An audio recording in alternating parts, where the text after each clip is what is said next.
I can't imagine how painful it might have been to see those patterns and to see those changes. But you did not run away. You faced the changes, right? Yes, but it wasn't easy. It wasn't one shot. It wasn't, a series of easy steps climbing up a ladder. It wasn't any of that. But yes, you only get to hear when you had the chance to run. And sometimes I did, when I was younger, because I didn't know any better. Running away from my feelings, running away from tough conversations, away from loving relationships scared the shit out of me. Love scared the shit out of me because I was used to chaos. I was used to trauma. I was used to violence. Uh, Straight up. Like my dad was a Vietnam vet and he came back extremely unhealed with a lot of PTSD. And I grew up around violence and rage. So peace and calm and love was not my vibe when I was younger. I gravitated towards chaos because that's what I felt comfortable with. When you have a family and you have kids, everything changed for me. And I wanted to do better, but I didn't know how. So I tried all the things that you're supposed to try: talk therapy, medication, this group, massage, retreat, blah, blah, blah. I tried it all, but I was always looking for something outside of myself to fix me as opposed to looking inside myself. The moment I started saying, I'm the problem, and all these external things are not going to solve my problems, that's what changed. And it wasn't a light switch. It was a series of failures and missteps and getting back up and trying again because I wanted to. And there's plenty of times I wanted to check out, like completely, permanently punch out.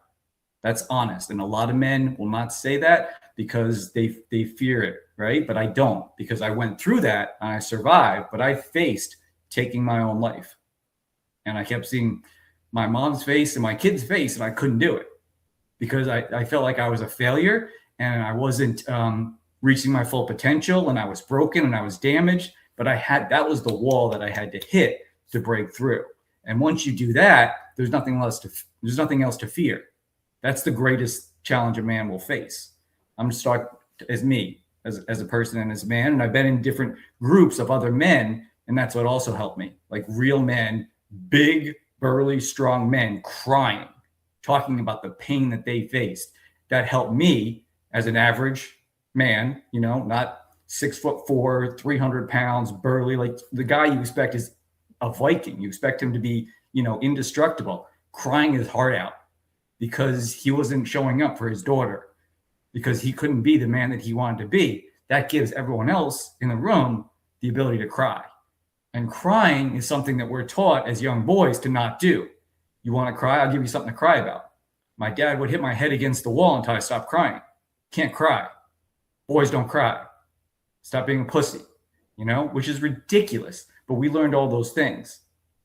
Fake it till you make it. It's better to ask for forgiveness than permission. All this bullshit programming that we had to break through. And all those solutions are inside. But you have to look back at all the stuff that we were programmed to do and saying, that's no longer serves me, let that go.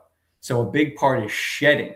When you can shed all these things that no longer serve you, that was programmed, that you're told to be, that you're told to believe, that you're told to act as if, you let those go. Now you get back in touch with who you actually are, a pure soul. And when you see that, the repair starts. And then most of the other things that you were hanging on to or hanging on to you magically let go. That was the thing. I'm saying it's not like that. It's just continually doing it. But you can't do that if you're distracted playing video games, or you're drinking, a case of beer every night, or you're going out chasing girls at the club. Did all of it. None of that served me. Once you let all of that BS go, you can actually start becoming the man or the person that you're supposed to be. And that's the freedom that I found. And then once you're there, then the journey gets so much easier. Not that there aren't tough roads ahead, but each one you take, and you're not making bad choices that are making your decisions harder. You're not making bad choices that are making your life more challenging.